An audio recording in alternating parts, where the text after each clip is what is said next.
আসসালামু আলাইকুম আমার ভাই ও বোনেরা, আপনারা সবাই কেমন আছেন? আমি আলহামদুলিল্লাহ ভালো আছি। আজ আমি বানাবো কাঁচা আমের জেলি।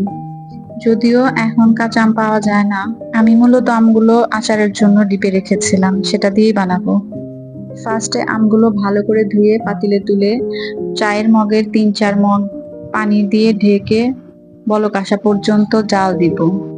মাঝখানে ঢাকনা খুলে দু একবার নেড়ে দিব যাতে আমগুলো দুই পাশে সমানভাবে সেদ্ধ হয়। কিছুটা জাল হওয়ার পরে নামিয়ে নিলাম।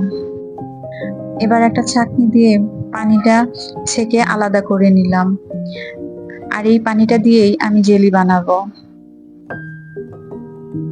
একটা পাতিলে পানি আর স্বাদ মতো চিনি দিয়ে জাল করব। চিনি আর পানি জাল হলে আগার আগার পাউডার দিব। এবার সামান্য সবুজ ফুড কালার দিব।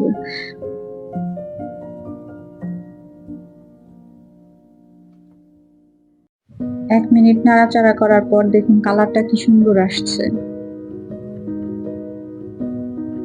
আমার কাছে কাচের জেলির জার ছিল পুরনো, আমি সেটাতেই ঢেলে নিলাম।